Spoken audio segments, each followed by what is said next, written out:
Hey y'all, it's Kia from Through His Strength. Welcome back. Today's video is gonna really set the true tone of my channel. I actually have class in a little less than an hour, so hopefully, prayerfully, we can knock this out right now.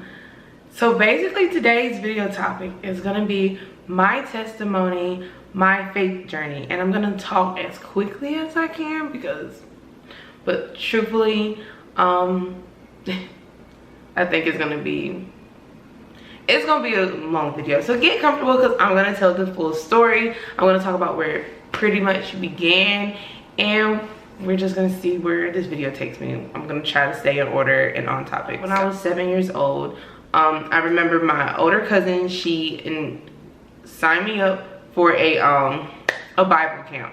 So it was like a week-long camp, kind of close to my hometown, and it was a week-long camp. So it was Bible studying, you had cabins, you stayed with people, you hung out, you fellowship, you talked about God. So during that week, number one, that week was a real struggle for me, probably because I was like one of maybe 2 black girls that whole week. So for starters, I had a really tough time that week because I did not feel like, I always struggled with feeling like I blended in with people well. And that week was just really tough in that sense. I wanted to leave, this, that, and the third. But I remember seeing all the kids getting saved and giving their life to Christ. And I just remember one day just crying and saying, I want to give my life to Christ. Like, I don't know why I was crying. I don't really know if it was that other people were doing it that I wanted to, or that I truly wanted to. But I just remember wanting to do that too. I wanted to give my life to Christ, and I was crying, and I got saved. So I went to the preacher of the camp, the director I guess of the camp, and he did a salvation prayer with me and a couple of counselors. It was 2-3 teenage girls, they were counselors, and the pastor. And we met him later in the evening when our schedule allotted for it, I believe. And he said the Lord's Prayer, he said a salvation prayer with me, and I gave my life to Christ that day. And after I returned home, I let my pastor know back home that I have been saved, and I got baptized in June of 2007. So I was 7 years old when I got baptized. And I believe this is truly where things really, after speaking with my mother about this, I realized that's where things really took a turn in my life. Oh wow. I remember we went somewhere over to someone's house, and it was just one random day. We was just over there at her house hanging out, and I'm playing with all the kids over. I guess it's like a cookout. It's just like a get together kind of thing. And I'm playing with the kids that are over there, and you know, we're kids, we're getting into a lot of stuff. We're just running outside, running inside. So we go into her bathroom, this woman's bathroom, and when we're in the bathroom, I don't know what we did, but we knocked over a stack of magazines. And I'm like, oh my gosh, don't want to get in trouble, and we're all laughing. But at that point, I believe I was like the only one left in the bathroom. So I picked up the magazines to put them neatly back together and stack them up so that I didn't get in trouble because I had knocked down all her stuff. So, but the gag was the magazines were adult toy magazines. So they had the works, they had adult toys in them and all of that. So I kind of just left that there. I was already very curious about that. Like, what is this? I need to understand more. I'm definitely the type of person that's like, I need to understand more. Like, you can't just leave me high and dry. I really have to go and learn more information for myself. So when I went home, I didn't know what to search. I guess I don't even know what I used either. Probably had like a little Nintendo Switch that was linked to the internet. It was linked to our Wi-Fi. I'm pretty sure I had a Nintendo, and you could get on the internet with those things. So I'm pretty sure I used my Nintendo to search the internet to figure out what it was, or whatever. It's like I just knew what to search. I don't know how I knew what to search, but I knew what to search. And what happened when I came across it was porn came up. Porn and different websites like Adam and Eve websites, just different websites came up with the items and with the things. So I'm like clicking around trying to see what stuff is, and then I come across porn where I see people using them, and I honestly did not understand. I don't know if I understood. I just knew in my heart, I just knew deep down that I couldn't share it with anybody. Like, it was disgraceful, something was wrong with it. Like, I knew something was wrong enough to not tell anybody what was going on, what I was doing, or what I was looking at. And then one day, just a random day, without giving too many details, I myself came across a toy, like an actual toy, myself at 7. This was still at 7, so things went pretty fast at this point. I came across it myself. And because I seen videos of women using it, I used it myself. And I remember it hurt. I just remember the experience. It really hurt. I was bleeding, but I knew I could not tell anybody because I knew something was wrong. So there was no need to tell anybody because I just knew I did something that I was not supposed to do. So there was no need to tell anybody what happened. I walked around for a week or so in pain. I just knew I couldn't tell anybody. I had to play off the pain, like running and playing with people or walking around. I had to play it off because I was hurt, because something happened that shouldn't have happened. I don't know where curiosity comes. I don't know, didn't know much. Like, I knew there was a guy. I didn't know that deep into things. I was just 7, honestly. So I just knew not to tell anybody. And then that's kind of the start of things. So from the time I was 7 and that happened, I had a very intense infatuation, desire, maybe even borderline addiction to pornography and masturbation. And I know it sounds crazy and ridiculous even for a 7-year-old, but it definitely was a thing for me. So for so long, I don't even know how that came about, but for so long, from 7 to 20, I have been very much into pornography and masturbation.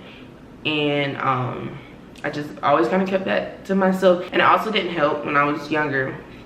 Parents, watch your children, seriously. That my friends and I, when we were playing, we'd always play house. And I don't know how I always ended up being the dad role, but we would always play house. And the bad part about me and my friends playing house, we actually kissed each other because that's what we saw our parents do. That's what we knew happened. I don't know where in our minds we got this knowledge, but we would kiss each other. I remember literally y'all dry humping each other. Like, we were very, I don't know how things became so sexualized so young. So I guess even before 7, things were coming in because little girls were playing house and kissing each other and pretending to have sex. And then after 7, for me personally, I don't know what other people were experiencing in their life, but for me personally, it got worse.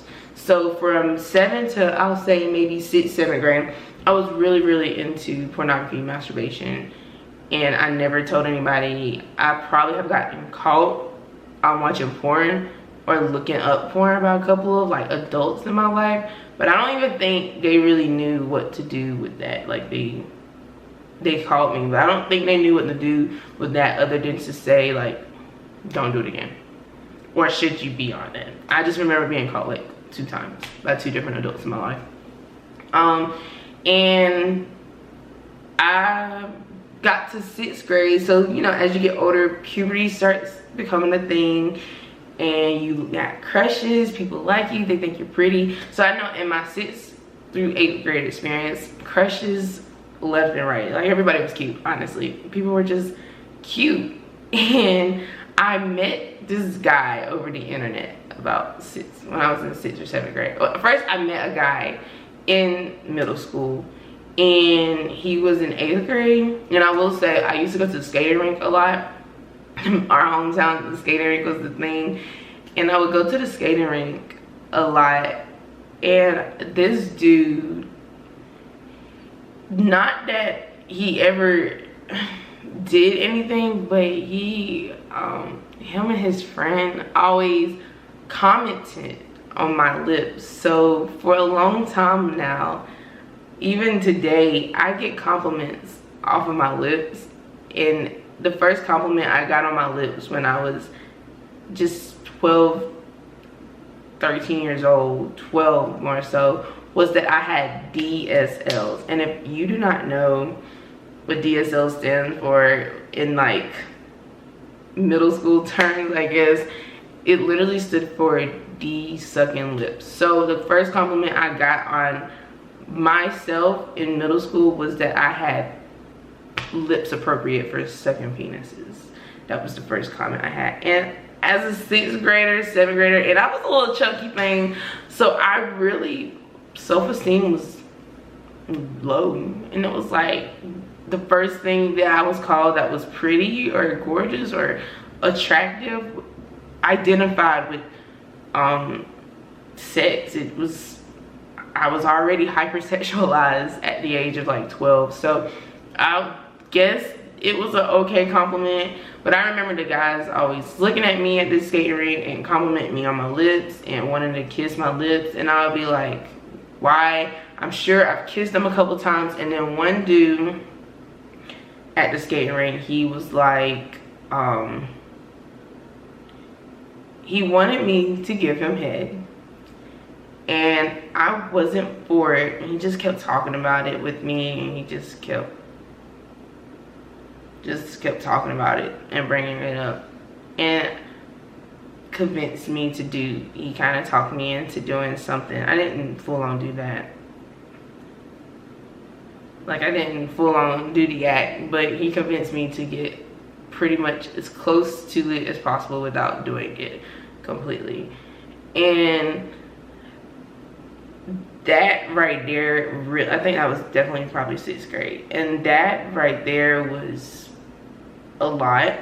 I think all these things triggered another thing. So that happened, and then I met this guy on the internet. We never met personally, like we didn't really hang out personally, but I met him on the internet and we would talk, and he was like 4 or 5 years older than me, so his idea of sex and stuff was way different from me. Mind you, I'm still in middle school at this point in my life, like, so he's talking to me about sex, like we're literally like sexting on the phone.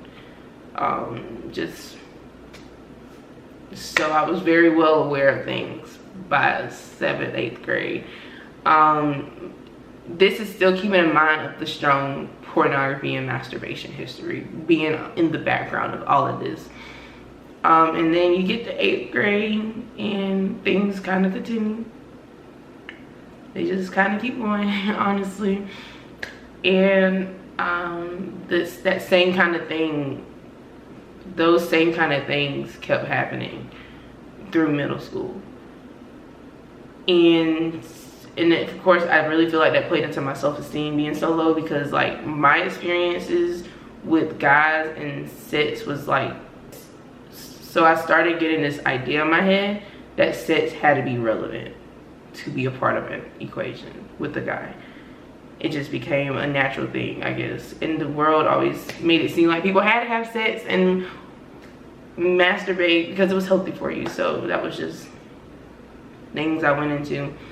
And then I got to high school, and I remember there was this guy in high school, and Lord forgive me, I'm not trying to put anybody's business out there, but this is really my story.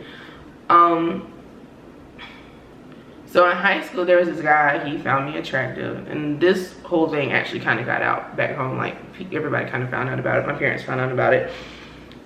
And he was like always following me. This was back when Kick was a real thing and people always had kicks and stuff.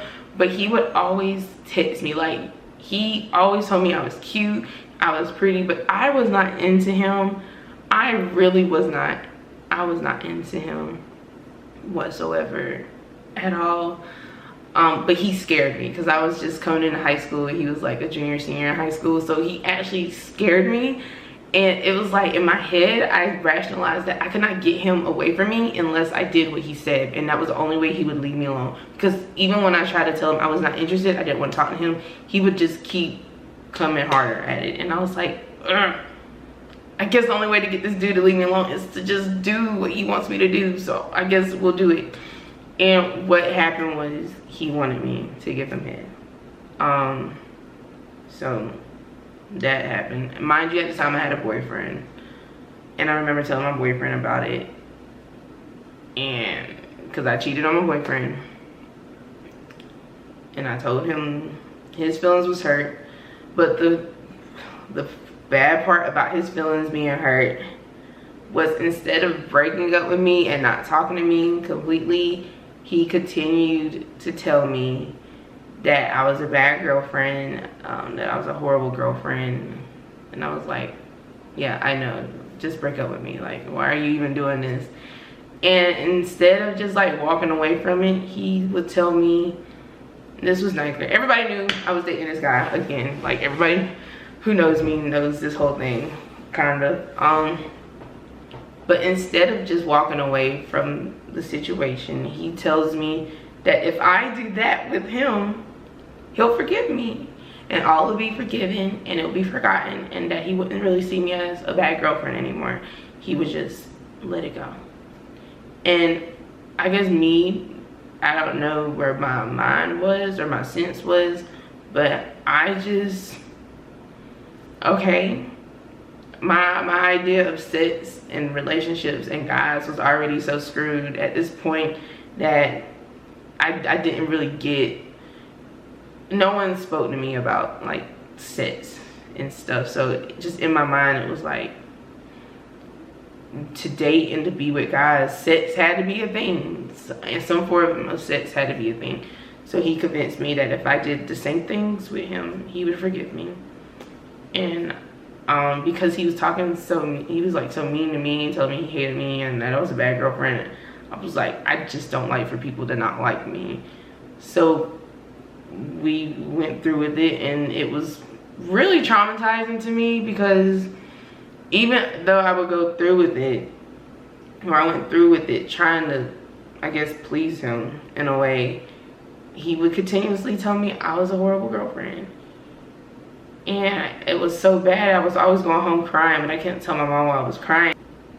So I did whatever I did with him, and we dated for like 11 to 12 months. And that actually, because that incident where I cheated on him was 3 months into the relationship, that continued for the rest of the months, for the next 8 to 9 months.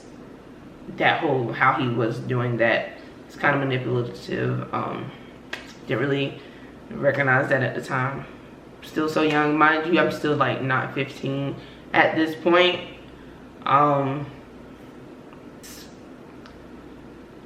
At 15 is when I lost my virginity. And to a guy who is really hard to walk away from certain things, y'all. Just, you don't connect yourself to everything, like. But I knew him in the midst of all of this stuff. Like, I met him in the midst of it. In the thick of it. I met him as well. And we had sex when I was 15, because I guess I was rationalizing it. We talked for about a year or so, and I just had a crush on him. I just liked him. Sex wasn't even in the back of my mind with him, but he kept talking about it, and eventually we had sex at 15, and I'm pretty sure he was 17 at the time. It was the summer after I turned, my birthday's in February, so it was the summer, the year I turned 15. So he was still 17 at the time. And you know, we did what we did, and he kind of got really mean to me. I guess he had a girlfriend and all of this stuff. So nothing, it didn't really turn into anything. Pornography and the masturbation was still in the background of all of this. It's like it was powering all of this, truly. So 15, that's coming out of 9th grade. So then you go through high school. So high school's terrible. High school's terrible. In high school, I had several experiences with friendships and relationships and of the sorts. I had fell out of friendship with my friends. So at some point in high school, very much depressed, very much alone. And I completely, between that incident with those guys building up and my friends and I no longer being friends, I just kind of hit this point of giving up. And I gave up. I said, screw these relationships in life, because guys aren't treating you right and girls don't stick around as your friend. So I gave up. I just quit. So I went and I was like, to get over all of this, I'm gonna get back some of this power I lost, and I'm gonna do things on my terms. So I had sex with another guy. I think this was about, I was 16 at this point. I had sex with a different guy because I felt like having sex with this guy, because I didn't, like, there was no strings attached. Like, I didn't like him or anything. And the no strings attached thing is such a lie. There's always gonna be strings attached. But I had sex with him in the hopes that it would make the other stuff go away. That it would make all that other stuff better if I just have sex with him. I won't feel bad about the middle school experiences. I won't feel bad about losing my virginity to this guy. I won't feel bad about anything if I just go ahead and have sex and break that mold and ice with someone else. So I did.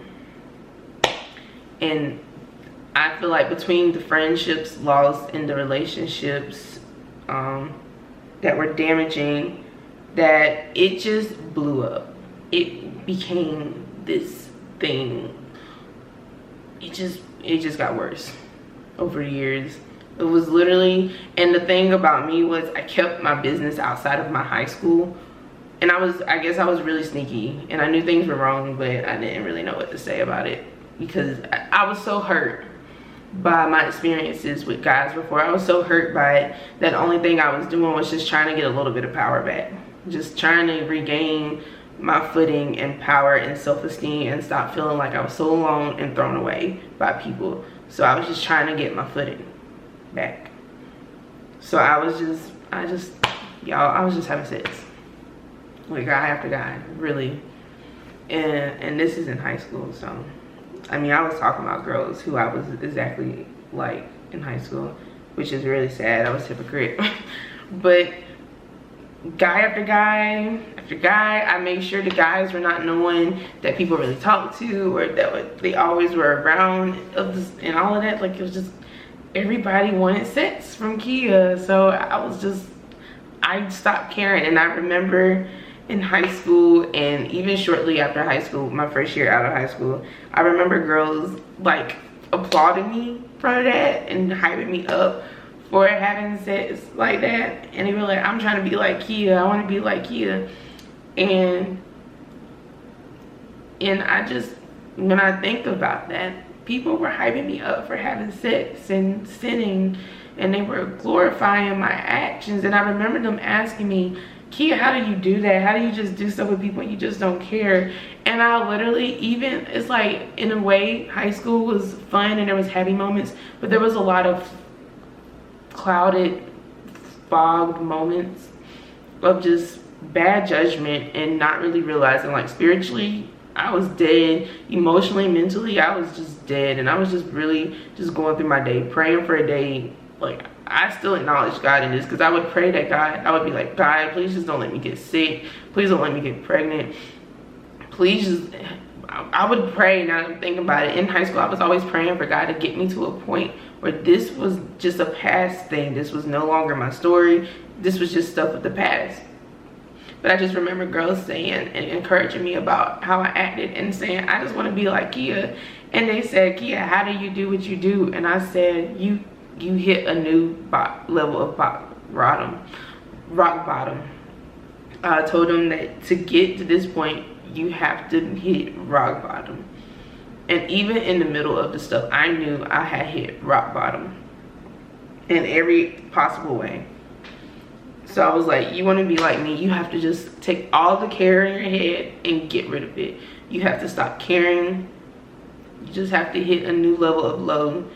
So basically I'm telling them, which I guess they didn't really catch, was to be like me, you had to be damaged, hurt, attacked. You just had to be in all the wrong head spaces to even reach this level of not caring. I was not caring because I was so pained and bruised and hurt by past stuff already that I just had to keep, I felt like I had lost so much control with guys that I just had in friendships, that I just had to keep even the little bit of control that I had left. And to me, that was controlling when I say I wanted to have sex. So I hit a rock bottom of control. I felt like I had no control over the people that were coming in and out of my life and what they were doing when they were there. So I hit a low, and it was just, that was it. And that is really the gist of all of this, because that continued up until really just last year, 2020. Or we can even say early 2021, honestly. That continued for a while of just being broken and just trying to feel wanted and needed by people, and trying to gain control by, like, if I say I want to have sex, we'll have sex on my terms.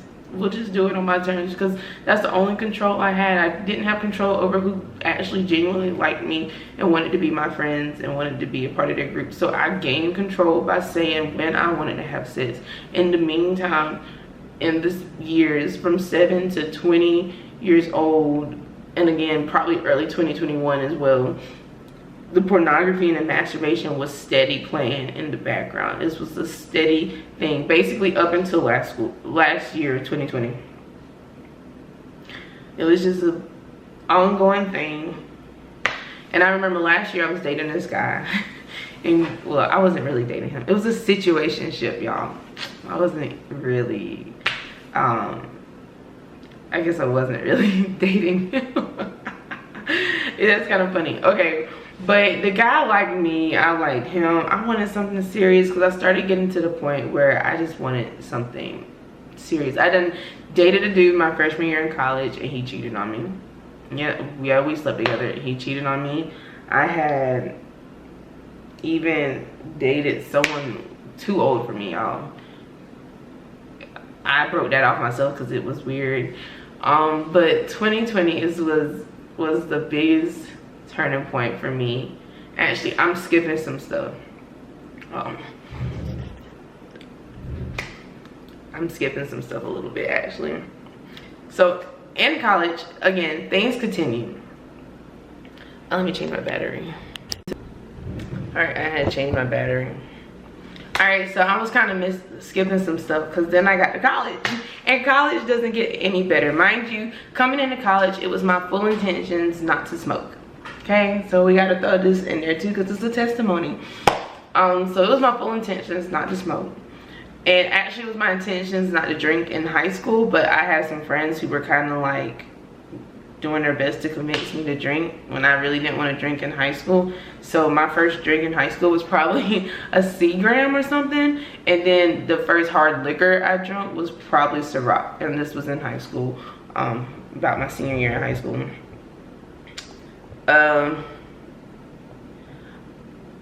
I just feel like I'm missing a lot of stuff. The guy that I lost my virginity to put this out here plainly, me and him had a long history of just talking, and for the longest time it was a very verbally abusive relationship. Maybe me towards him was verbally abusive, and definitely him towards me was very verbally abusive. He hurt my feelings all the time.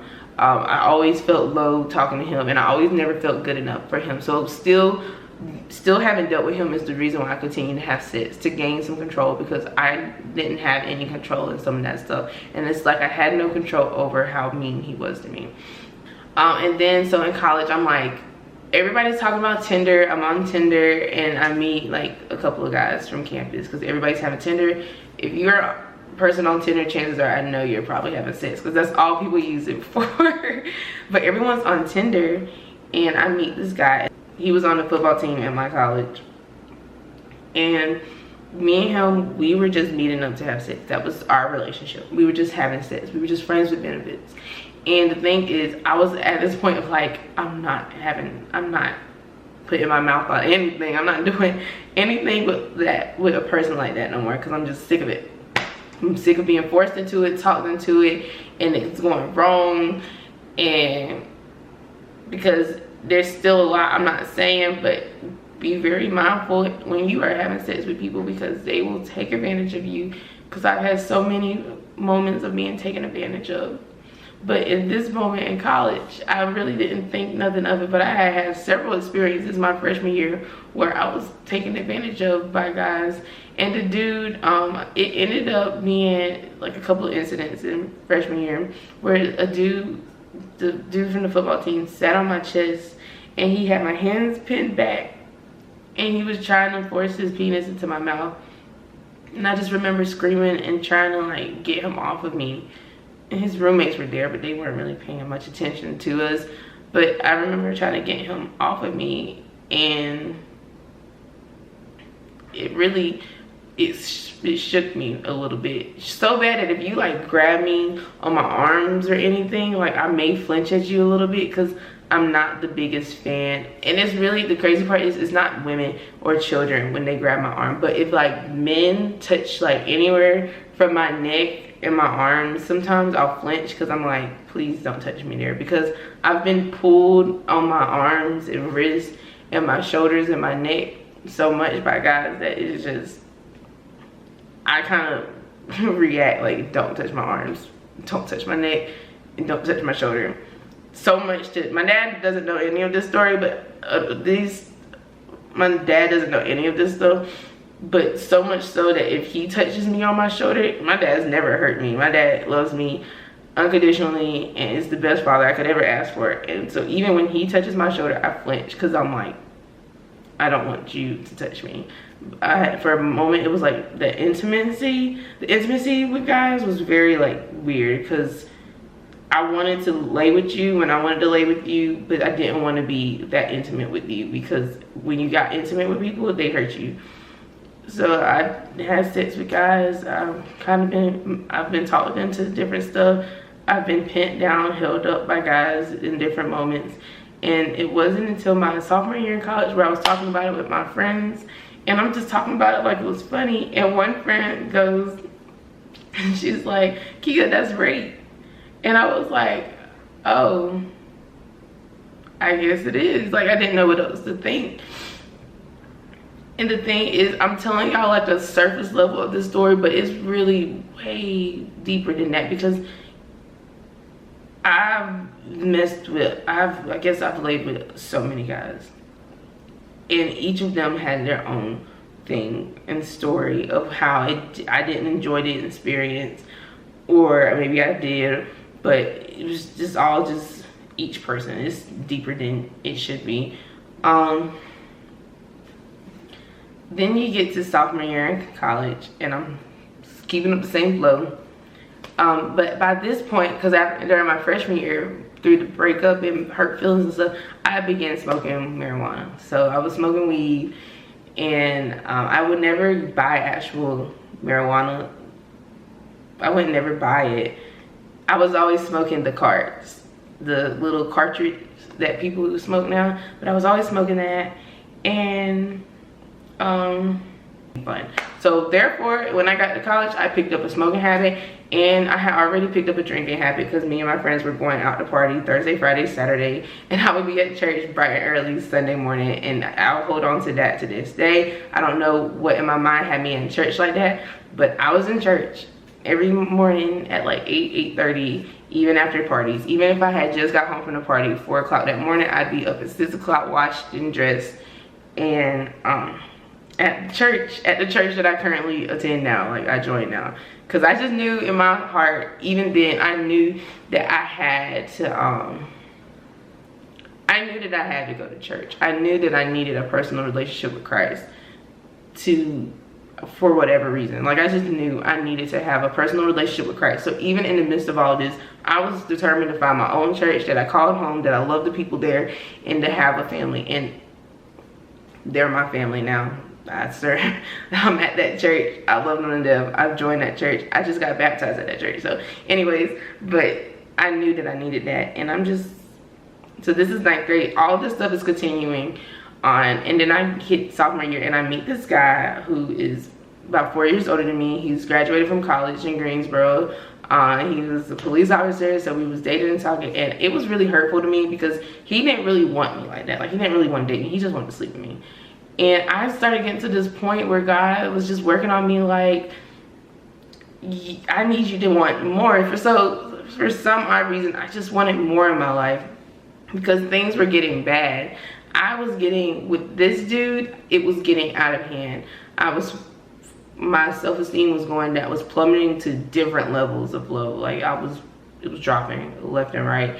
And from that, I ended up getting into psychics, talking to psychics, and about, are me and him gonna end up together?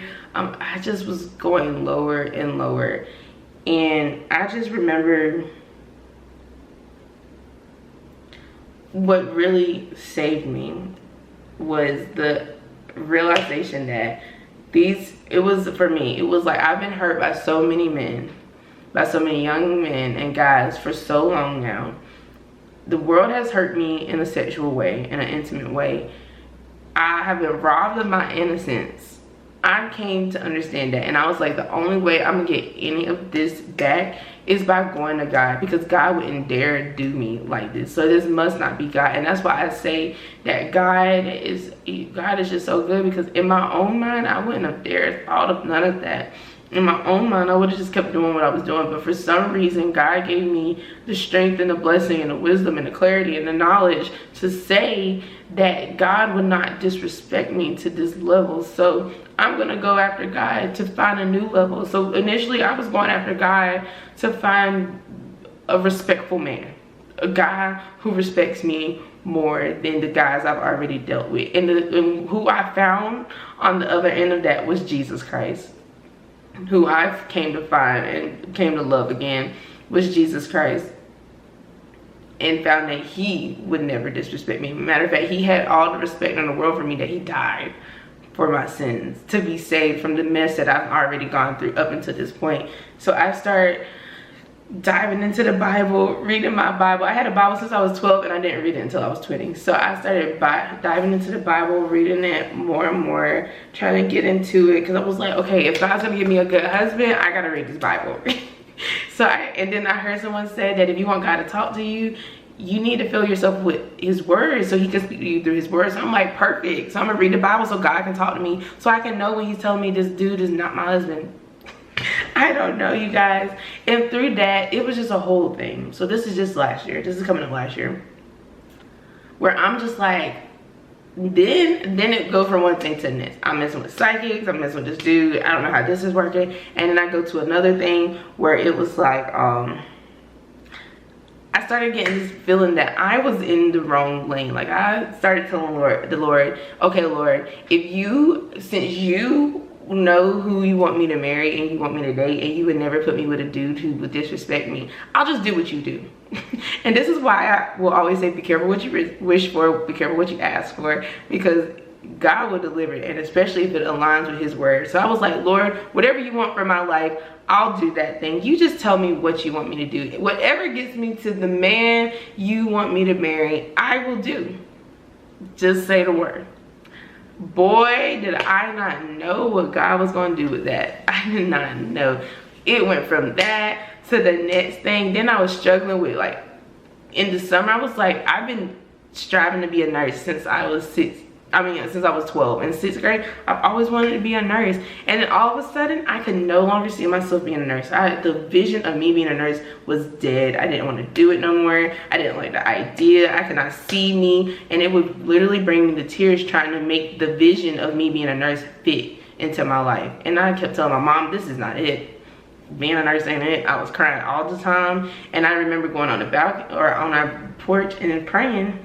I said, Lord, I don't know what to do. I don't know if I'll be a good nurse. I don't know if that's for me. So whatever you have for me, I'll do. Forget the nursing stuff.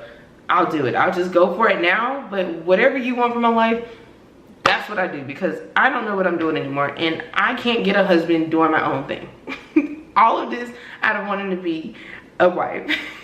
So I get to nursing school.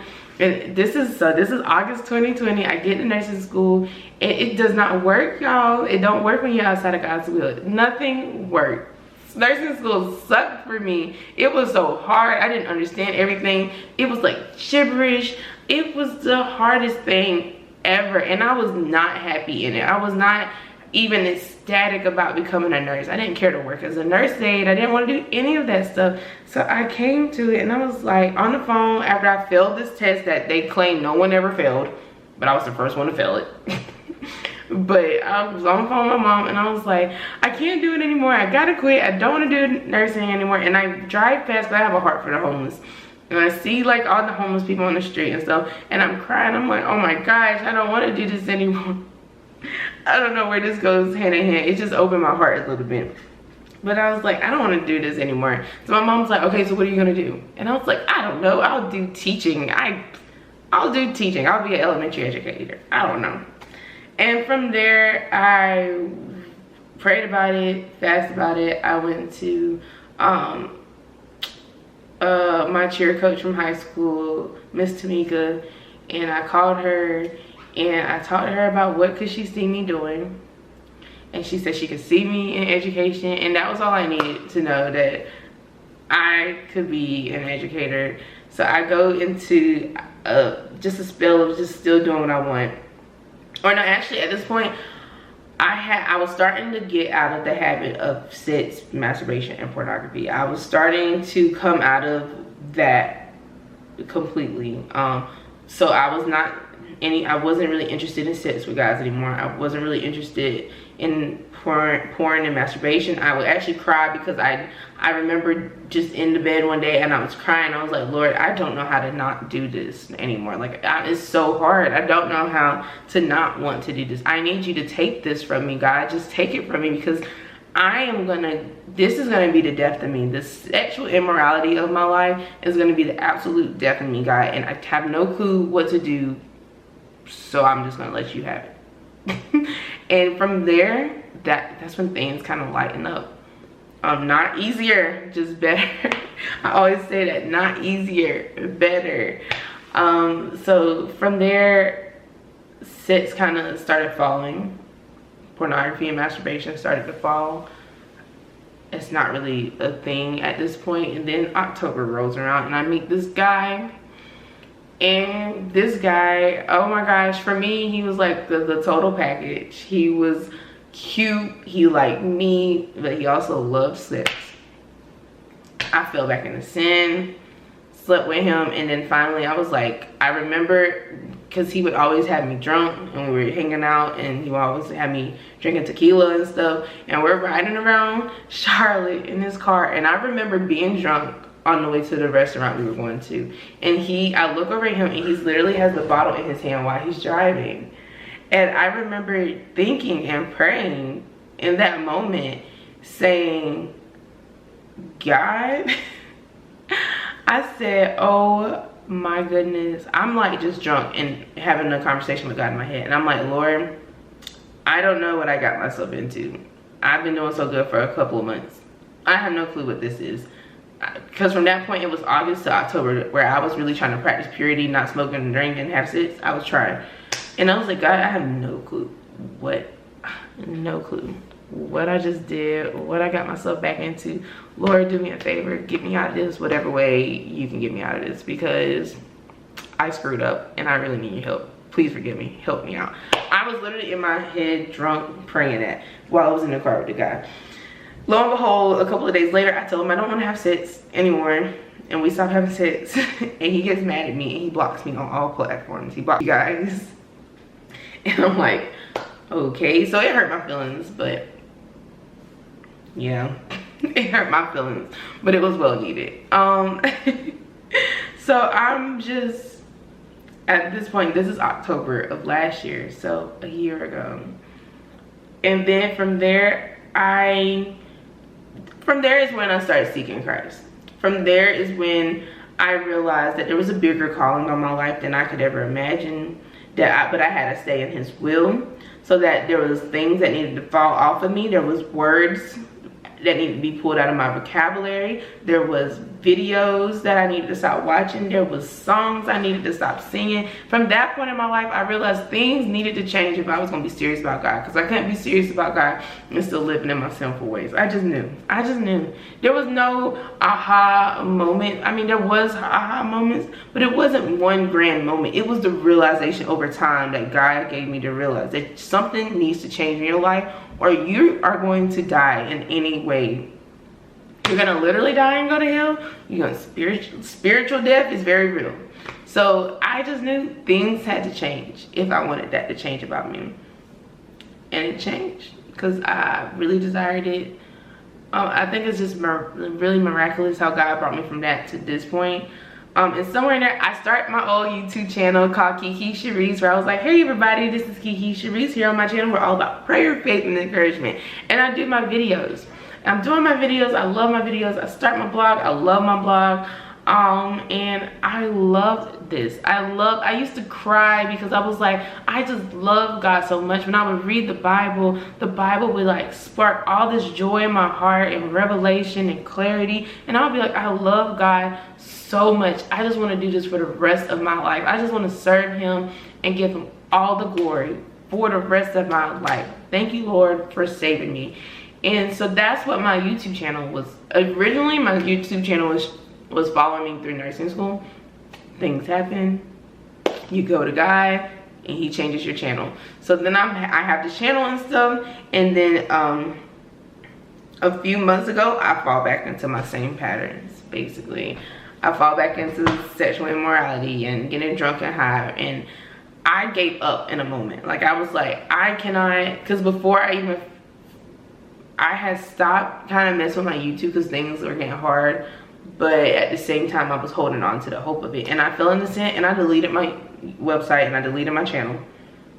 And I was like, God, why are you calling me to be speaking to people? Why are you calling me to talk to people and teach and lead people to you? And I'm the least qualified person to do it. If people know my story, they would hate me and would not follow me.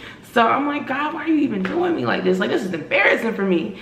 But things are playing out, y'all. Now you see I have a YouTube channel. I deleted my old channel and I started a new channel through His strength. I deleted my old website through hisstrength.net, and now I have a new domain through hisstrength.com. I'm back on the track, and yeah, so I reckon this is technically the full testimony, my faith journey, I guess, of how I came from this 7-year-old girl dedicating her life to Christ to now this 21-year-old girl who has found Christ yet again. And I was just baptized in I got baptized again in August, and like the week before that I rededicated my life to Christ in a more public way. It was at one of our Pray First for my church, and I was boohoo weeping, had a bunch of women crying, praying over me. I was, y'all. But yes, this is my story, and I just wanted to share it. This is my faith journey. This is my testimony. This is what led me to be an ambassador of Christ today. This is what led me to want to empower people. Like, you just have to push through the strength of the God.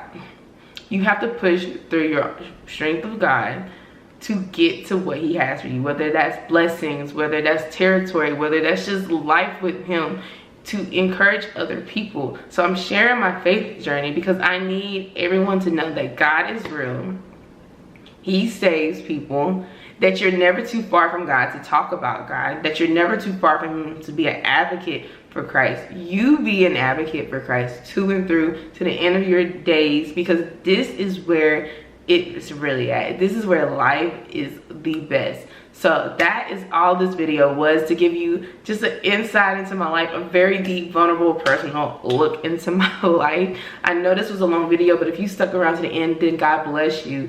Thank you. And from here on out, I'll probably do another video very soon, and we may touch up on this stuff again. I don't know, but I'm putting it out there. And there it is. And I will say that I've never been so much more awake and joyful and full. God, there's no comparison. No comparison. So yes, everyone, this is all. Peace and joy. Love you, and until next time.